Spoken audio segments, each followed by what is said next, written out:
Hello friend, welcome back to the third part of basic concept of chemistry. आज का topic है structure of atom. तो atom का structure क्या होता है?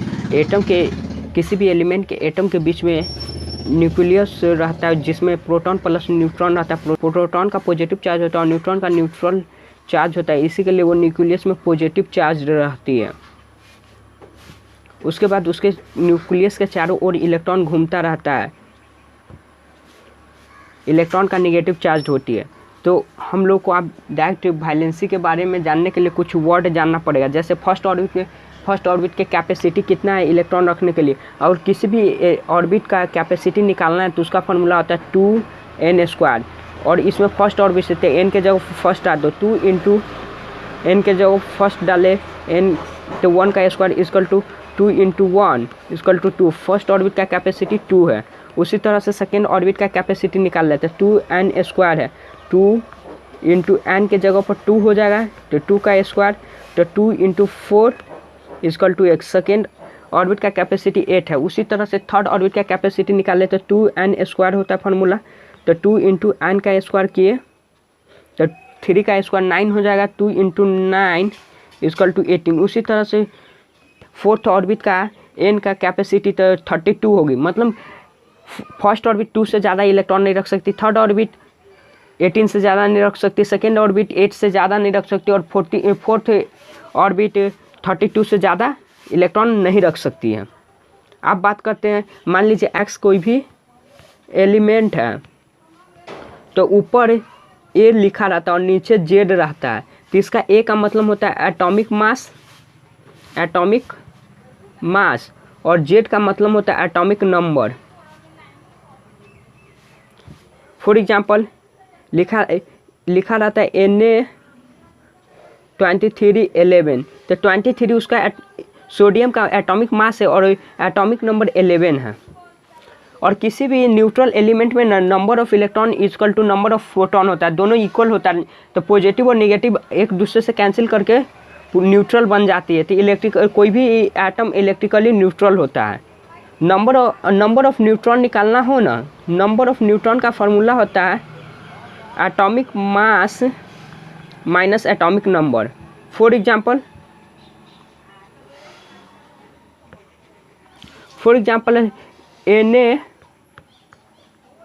Na1123, तो नंबर ऑफ प्रोटॉन और न्यूट्रॉन कितना हो जाएगा? 11 हो जाएगा, क्योंकि एटॉमिक नंबर की इक्वल होती है। तो यहाँ से हमको नंबर ऑफ न्यूट्रॉन निकालना हो तो 23 माइनस 11 कर दिए तो आ गई 12। तो इलेक्ट्रॉन और प्रोटॉन 11 हो गई, लेकिन न्यूट्रॉन 12 हो जाती है। आप जानते हैं इलेक्ट्रिक कॉन्फ़िगरेशन किसे कहते हैं? तो इलेक्ट्रिक कॉन्फ़िगरेशन एक तरीका है जिसके द्वारा हम लोग अरेंज करते हैं इलेक्ट्रॉन को different orbit of an atom, अलग अलग ऑर्बिट एक एटम के अलग अलग ऑर्बिट में। फिलिंग ऑफ ऑर्बिट मतलब पहले ऑर्बिट कौन फिलिंग होता है? पहले के होगा जिसका 2 है, ई फिल हो जाएगा, उसके बाद होगा एल होगा जिसका 8 है, उसके बाद ये फिल हो जाएगा तो एम होगा जिसका 18 है, उसी तरह से एन होगा जिसका 32 है। तो ऐसे फिलिंग होती रहती है इलेक्ट्रॉन की इलेक्ट्रॉनिक कॉन्फ़िगरेशन में। और लास्ट ऑर्बिट 8 से ज़्यादा इलेक्ट्रॉन नहीं रख सकती है, जिसको हम वैलेंस सेल कहते हैं, वो 8 से ज़्यादा इलेक्ट्रॉन नहीं रख सकती है। फॉर एग्जाम्पल B5 है, तो पहले हम के भरना था, के का कैपेसिटी कितना है? 2 है, तो 2 लिखा जाएगा। उसके बाद 5 में से 2 गया तो 3 बच गई, तो 3 एल का कैपेसिटी 8 है, तो मतलब यहाँ पर 3 आ रही, तो 3 लिखा सकता है कि 8 से कम है। और वैलेंस सेल यहाँ पर हो रही है, एल वैलेंस सेल है जिसमें 8 इलेक्ट्रॉन से कम है। तो यहाँ से B5 का कितना इलेक्ट्रॉनिक कॉन्फ़िगरेशन क्या होगा? 2 और 3 हो जाएगा। उसी तरह से सोडियम 11 का क्या होगा? तो पहला 2 रख सकता है, दूसरा तो 9 बचा, तो दूसरा 8 रख सकता है। और वैलेंस यहाँ से हमारा 1 बच गया, तो लास्ट M 1 रख सकता है, क्योंकि इसका 18 कैपेसिटी और लास्ट और M वैलेंस सेल हो रही है जिसका 8 से ज़्यादा इलेक्ट्रॉन उसमें नहीं है। तो सोडियम का इलेक्ट्रॉनिक कॉन्फ़िगरेशन कितना हो गया? 281।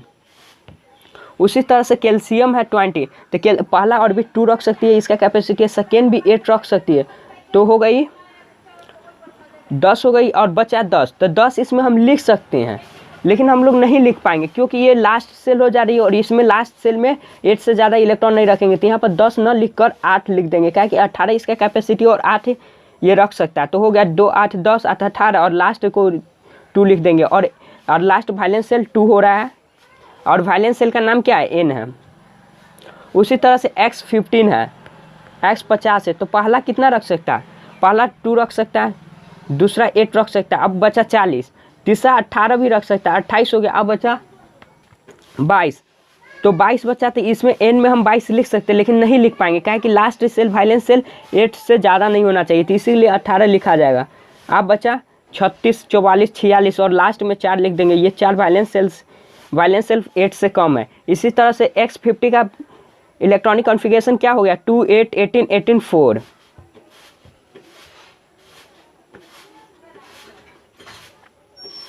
अब आती है वैलेंसी कैसे निकालेंगे। अगर वैलेंस इलेक्ट्रॉन 1, 2, 3 और 4 हो ना, तो वैलेंस इलेक्ट्रॉन के इक्वल हो जाती है।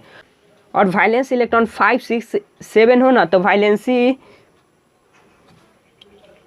8 माइनस वैलेंस इलेक्ट्रॉन हो जाती है। एक्सेप्शन में आता है हीलियम, जिसका उसका वैलेंस इलेक्ट्रॉन में 2 है लेकिन वैलेंसी 0 होती है। फिर उसी तरह से इफ वैलेंस इलेक्ट्रॉन इज 1, 2, 3, अगर वैलेंस इलेक्ट्रॉन 1, 2, 3 है तो वो जनरली मेटल होता है। हाइड्रोजन और हीलियम एक्सेप्शन में आ जाती है। हाइड्रोजन नॉन मेटल और हीलियम नोबल गैस है। वैलेंस इलेक्ट्रॉन अगर 4 हो तो वो मेटोलॉइड होता है, जिसका बिहेवियर मेटल और नॉन मेटल की तरह होती है। वैलेंस इलेक्ट्रॉन अगर 5, 6, 7 हो तो वो नॉन मेटल होता है। अगर वैलेंस इलेक्ट्रॉन 8 हो तो वो नोबल गैस होता है और इनर्ट गैस उसी को हम लोग कहते हैं।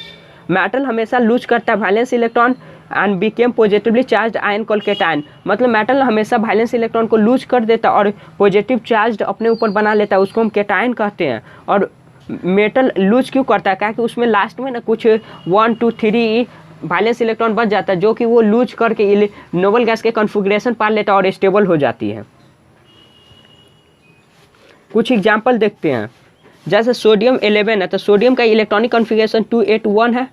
तो सोडियम एक इलेक्ट्रॉन दे दिया तो Na प्लस बना लिया, तो 2, 8 हो गया और +1 इलेक्ट्रॉन निकाल दी।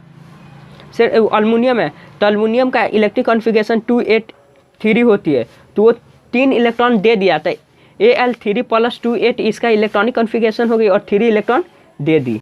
नॉन मेटल हमेशा इलेक्ट्रॉन को गेन करता है और इलेक्ट्रॉन उतना ही गेन करता है जितना उसका वैलेंसी हो। फॉर्म करने के लिए negative charge ion called cation, और ये गेन इसलिए करता है क्या कि इसको देने में बहुत मुश्किल होगा। लास्ट में जिसका बचता है 5, 6, 7, तो 5, 6, 7 इलेक्ट्रॉन निकालने के लिए बहुत ज़्यादा एनर्जी चाहिए, जो कि पॉसिबल ही नहीं है उतना एनर्जी। नॉन मेटल के लास्ट में 5, 6, 7 होती है जी, तो 5, 6, 7 इलेक्ट्रॉन देने के लिए ना बहुत ज़्यादा एनर्जी चाहिए, इसलिए ये इलेक्ट्रॉन ले लेती है। जैसे कोलिन हो गया, तो कोलिन का इलेक्ट्रॉनिक कॉन्फ़िगरेशन 2, 8, 7 है, तो ये क्या 1 इलेक्ट्रॉन किसी एलिमेंट से ले लिया तो बना लिया Cl-2, 8, 8 electronic configuration of noble gas पा ली 2, 8, 8, लास्ट में 8 रहता है, वो नोबल गैस होती है। फास्फोरस 15 हो गया, तो ये 3 इलेक्ट्रॉन ले लिया तो बना लिया P3- 2, 8, 8 ये भी नोबल गैस का कॉन्फ़िगरेशन पा ली, मतलब ये स्टेबल हो गया।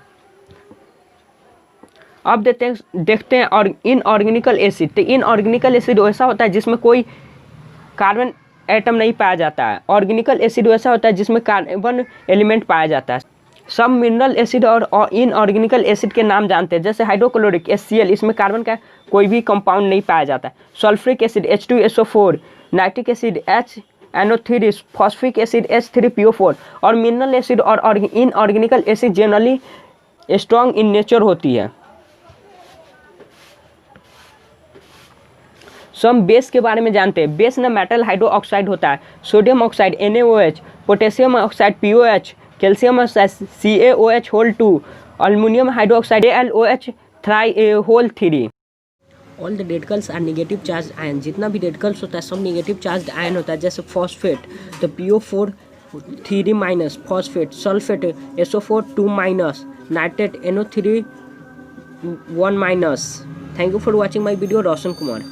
जो अभी तक हमारे चैनल को सब्सक्राइब नहीं किया वो भी जल्दी से सब्सक्राइब कर ले और बेल आइकन को दबा दे।